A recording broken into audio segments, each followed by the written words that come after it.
muraho neza abadukurikiye kuri Montberger TV. Uyu mwanya ni umwanya wo kwiga ibyigisho biyobora abakuze kwiga mu ishuri ryo kwisabato. Muri aka kanya muri kumwe nanjye Karake Jazo ndetse na Edison Ihimbazwe. Icyigisho tugezeho ni icyigisho cya kabiri. Umutwe wacyo uragira uti: urufatiro ni igitabo cy'itangiriro. Urufatiro ni igitabo cy'itangiriro. Mureke dusenge. Urakoze mwami Imana, Imana ikiranuka nanone kandi ikiranukira kudukiza, izina ryawe rihimbazwe. Amen. Ibyigisho biyobora abakuze byaranditswe kubw'ubushake bwawe. Turagushimiye kubw'uko wifuje yuko inyandiko nk'izi zibaho kugira ngo zidufashe mu bihe bya none ndetse n'ibihe bizaza. Turagushimiye kubw'uko muri aka kanya nk'uko ibyigisho umutwe ubivuga yuko urufatiro ari itangiriro. Turagusabye kugira ngo mu gihe tuba twiga igitabo cy'ibyahishuwe ndetse na Daniel na Bibiliya muri rusange tujye tubyiga ariko duhereye mu itangiriro, kuko tubona neza yuko ariho urufatiro ruri, izina ryawe rihimbazwe. Amen. Muri aka kanya turagira ngo icyo ushaka yuko twe twumva ndetse n'abaduteza amatwi basobanukirwa aba ari cyo twumva mu izina rya Yesu. Amen. Urufatiro ni igitabo cy'itangiriro. Kara ahangaha umwanditsi ashaka kwereka abantu yuko Bibiliya igizwe n'ibitabo byinshi, ariko udahereye mu itangiriro wiga ntabwo ushobora kumenya ikiri mu byahishuwe. Bisobanuye iki? Bisobanuye ko izingiro ry'ibyahishuwe ari mu itangiriro. Icyo kwibukwa, bukeye bwaho abona Yesu aza aho ari, aravuga ati: nguyu umwana w'intama w'Imana ukuraho ibyaha by'abari mu isi. Uyu ni Yohana umubatiza, integuza ya Kristo. Biboneka muri Yohana igice cya 1:29. Kimwe mu bibazo by'ingenzi by'ubusobanuro rero bugezweho bw'ubuhanuzi bwa Bibiliya nk'uko bwanditswe, nuko abantu batiga neza ngo basobanukirwe n'imfatiro cyangwa se itangiriro. Ibyo bigatuma rero abantu bayoba bakayoba, bagasobanura Bibiliya nabi, bakanayitirira ibyo itavuze. Ni ukuvuga ngo mu gihe abantu benshi iyo bavuga ngo Bibiliya irakomeye ntibasha kumvikana, mu gihe Imana yavuze yuko ibasha kumvikana, ahubwo ikibazo ni iki? Aho kugira ngo twebwe tuzishakire ubusobanuro bwayo mu gihe turimo turiga bya bitabo, reka turebe bya bintu by'ibanze. Two kubiha ubusobanuro bubi kuko byo bitangira byumvikana hera mu gitabo cy'itangiriro. Igitabo cy'itangiriro rero kigaragaza kuremwa k'umuntu, kikagaragaza uburyo umuntu yahunze Imana agacumura, kikagaragaza uburyo Imana yacunguye umuntu, kikagaragaza n'isi nshya, kikagaragaza uburyo Imana ihereza amasezerano y'umuntu kongera kubaho bushya. Ibyo rero ni ryo zingiro ry'igitabo cy'itangiriro. Tubonamo ibitabo byose uko ari 36. Turaza kuryoherwa rero. Abakurikiye mu Montberger TV bazasobanukirwa neza n'uburyo Imana ari imwe kandi yigaragariza hose, kandi ibyanditswe byayo byuzuza. Bityo rero ingingo yo kuwa mbere ni nayo mpamvu igira iti: ihame ry'ibyabanje kuvugwa. Ihame ry'ibyabanje kuvugwa. Ibi bivuze iki? Iyo usoma Bibiliya yose ugenda uvumbura ko Imana yateguye isomo ribanza ritanga igisobanuro cy'ikigiye gukurikira, bityo bigatuma umuntu abasha gusobanukirwa n'ibiri imbere. Urwo ruhererekane rero niko umwanditsi yavuze, rumeze nk'urwigaragaza haba mu kwiga ubumenyi rusange bwa Bibiliya no mu kwiga ubuhanuzi bwa Bibiliya. Urwo ruhererekane rukerekana ko Imana itangira buhoro buhoro imenyesha abantu bayo amakuru uko agenda akurikirana, kandi igaburira buri kintu cyose, ikaburira na buri muntu wese, ikanamwereka uko ibinyejana bigenda bikurikirana, uko bigenda bikurikirana. Hari amagambo ndetse n'amasomo meza yavuzwe muri Yesaya igice cya 40 umurongo wa 7 n'umunani, avuga ngo ubwatsi buraraba, uburabyo bukagira gute, ariko ijambo ryanjye ntirizagira gute, ntirizahinduka, rizahoraho iteka. Uwiteka ntahinduka. Amasomo menshi hano twabwiye Abaheburayo igice cya 13:8 ntahinduka. Nayo mpamvu tutamarwaho. Kandi nanone no muri Malaki yarabivuze, si impinduka nicyo gituma abahungu ba Yakobo batagenda gute badashiraho. Aya masomo atubwira iki rero? Atubwira ko uko Imana yabayeho kera uko yavuze byose bihuriye ku ntsinzi ivuga ko Imana idahinduka, ntihindukana n'ibihe. Uko yari iri mu remwa ry'isi ni nako uyu munsi igenda iri bigaragaza ko rero Imana kuko ariyo yabanje kubaho ibintu byose yavuze bifitanye isano yo kudahinduka. Niyo mpamvu tugomba kubanza kwiga itangiriro ry'ukuntu umuntu yaremwe, tukiga ko mbere na mbere hariho Imana. Yego. Niyo mpamvu mwebwe abadukurikiye kuri Mombeje TV mu gihe wiga ibyanditswe banza umenye icyo Imana yavuze ihere mu itangiriro, kuko icyo Imana yavuze ntabwo iteze kugihinduka. Niyo Imana yaratanze itegeko, iryo tegeko ntabwo rigenda guhinduka rwose. Kandi nanone niba yaratanze isezerano uko byagenda kose rizasohora. Ngo hari ikibazo ngo umugabane munini w'abatuye isi hari igitekerezo kivugwa ngo hari ibintu ibisa n'ukuri aho kuvuga ukuri. Rero bitewe nuko twize yuko ukuri kudahinduka, ni nayo mpamvu ari ikintu cyoroheje mu gihe abantu bavuga ngo ukuri ni ikintu cyoroheje kibasha guhinduka uko ibihe bita. Iki rero ngo ijambo ngo ryaba rikemanga. Ibyo rero ni bwa buyobe n'ikinyoma Satani yazanye ashaka kugaragaza ko kuri ari ikintu cyoroshye, ariko Imana ni nyakuri. Niyo mpamvu yavuze ko idahinduka, bityo n'ukuri kwayo ntiguhinduka. Yani magambo kuri ntago kugira icyo twabyita evolution. Ntabwo Imana ngo kuri ngo ufite iterambere, ntabwo kuri kugenda iterambere. Ntabwo Imana niyo mpamvu yavuze ngo uko yari iri uyu munsi ninakweje. Mu Gifaransa baravuga ngo Dieu omnipotent, omniprésent et omniscient. Bivuze ko ntabwo Imana ari umuntu wubaka inzu mu 2000 muri 2025 ikavuga ngo ariko ngo nabonye ko nibeshye ngo hari wafata yanzu nkayisenya. Niyo mpamvu itagombaga kurimbura abantu yabaye myinshi. Yego. Ku ngingo yo kuwa kabiri rero gusobanukirwa urukundo rw'Imana, ahanga mwitangira igice cya 22 umurongo wa mbere kujya 13 tuhabona uburyo Imana igenda irushaho kwereka abantu no kwigisha abantu uburyo ari inyarukundo.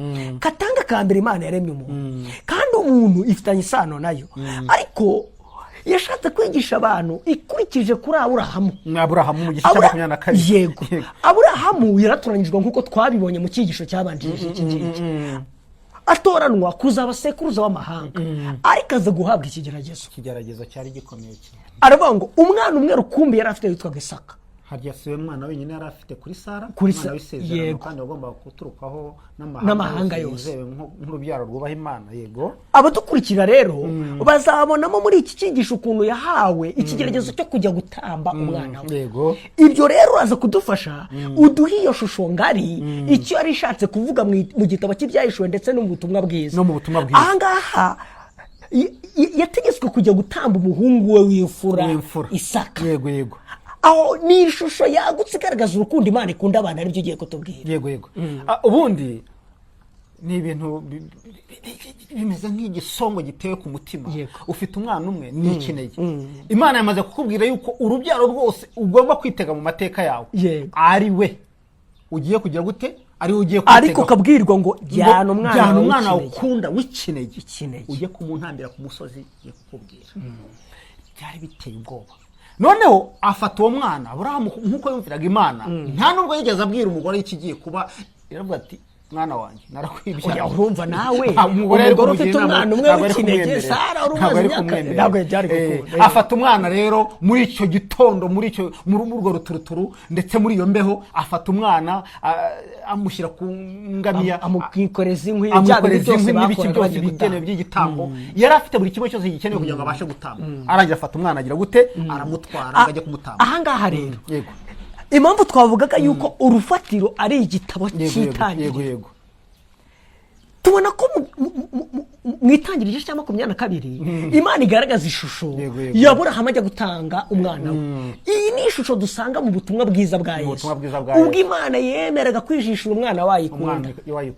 Yari ishatse kwigisha abantu yuko urukundo ari cyo cyonyine Imana idukunda. Nicyo kigereranyo Imana yashatse kwigisha. Urumva rero ko utize neza itangiriro ntabwo ushobora kumenya ivugwa muri Matayo na Yohana. Magambo uburyo Imana yaremerewe no kurekura umwana wayo, ni nabwo buryo Aburahamu yagombaga kumva yuko ari ikintu kize gute kiremereye kurekura umwana wawe ukunda w'ikinege. Aburahamu yagombaga. Yesu yavuze muri Yohana 8:56 abwira abayuda ati sogokuruza wanyu Aburahamu yifuje cyane kureba umunsi wanjye yego kandi awubonye agira gute araneza yarongera aranababwira ati uwo sogokuruza wanyu ati Aburahamu atarabaho ndiho rero ni ukuvuga ngo yanezerewe ubwo yamaraga kuko we yaragiye gutamba umwana ariko nta gitambo yari afite ndetse umwana amubajije ati data igitambo kiri reka tujye mu ngingo ibisobanura neza tujye mu ngingo yo kwa gatatu ivuga ngo ikibazo noneho cya Isaka umwana w'intama urihe kuko barahageze noneho umwana ahindukira na se aramubwira ati data inkwi ngizi umuriro urahari buri kimwe cyose kirahari dufite buri kimwe cyose dukeneye yego none umwana w'intama wo gutamba uri karake aha byari ibintu bikomeye ingingo ikomezanya n'iyi ngiyi ariko ikintu giteye ubwoba umwana yari asanzwe azi uko batambira uhoraho yari asanzwe abizi Aburahamu ryari ibanga ryari afite mu mutima agenda ashengurwa naryo nk'uko wavuze ko ari nko guterwa inkota mu mutima wavuze ko yari yarabihishe umugore yari we wenyine ku ibanga rye ariko icyigisha Imana yagombaga kwigisha abantu kwari uko Kristo nawe azaza agapfira abantu ariko ibyigisha abantu mu itangiriro bisohorezwa mu byahishuwe reba Aburahamu kwizera kwa Aburahamu akimara gusobanukirwa n'urukundo rw'Imana cya kintu Yosefu avuga ngo yifuje cyane kureba umunsi wanjye bivuze nkaho we yari afite ibyiringiro bimubashisha kubona uwo munsi rwose utaranaba mu gihe umwana amubazaga ati umwana w'intama urihe itangiro 22:7 Aburahamu yashubije ngo iki hari Uwiteka agira gute humura mwana wanjye Uwiteka arishakira iki arishakira igitambo cyo kora ino wayite yaranditse ngo Aburahamu yizeye uhoraho bimuhwaniriza bibingurane icyo rero natwe nicyo dusabwa nkaho yamaze gukora imirimo yose isabwa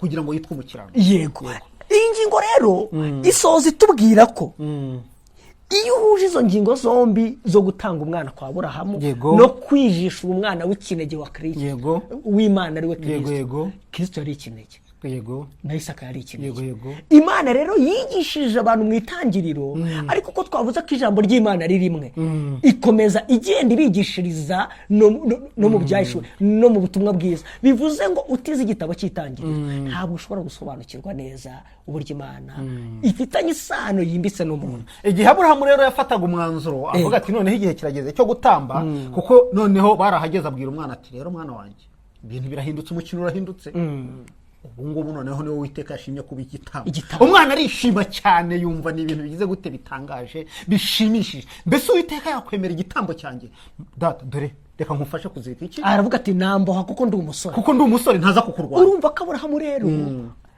yizeye Imana ijwi rya Mwuka Wera rikomanga n'umuhungu we rimwumvisha ko agomba kumvira se bityo bagakiranuka ku Mana kuko Imana ari igaba byose twebwe natwe ubwacu rero tugomba kwemera gutanga imibiri yacu igitambo kizima tugomba gukiranuka ku gato na kanini kugira ngo twitwe abakiranutsi tube kuko abana babura ingingo yo kuwa kane gushakira igisubizo ikibazo cy'urupfu aha rero hajemo ikintu gikomeye gushakira ingorane igisubizo cy'urupfu dusubira mu itangiriro igice cya 2:15 kugera ku 17 gushakira igisubizo ikibazo cy'urupfu dusubira mu itangiriro igice cya 12 umurongo wa 15 kugera 17 abatwumva nibashake bazasoma itangiriro gwenda igice cya mbere Imana yerekana uburyo yaremye umuntu umuntu amaze kumurema imuha condition cyangwa amabwiriza yo kugendera iramubwira iti igiti cyose cyo muri iyi ngobyi wemerewe kukirya ariko umurongo wa 15 w'igice cya 10 w'igice cya 2 Imana yaravuze na Satani agenza ate aravuga Imana imarije kuvuga iha condition umuntu Satani arazamubwira ngo Imana yarababeshye aricyo cya kintu twabonye cya kinyomana n'ubu gihari cyuko Satani uratera abantu gushidikanya ku by'Imana yavuze ahita sana ahorazana kimeze nka evolution mu buryo bwo gusobanukirwa kuri babenterpreta n'ubu hari abantu uzabisanga ahantu henshi bakoza telefone ntabwo ryari tunda gusa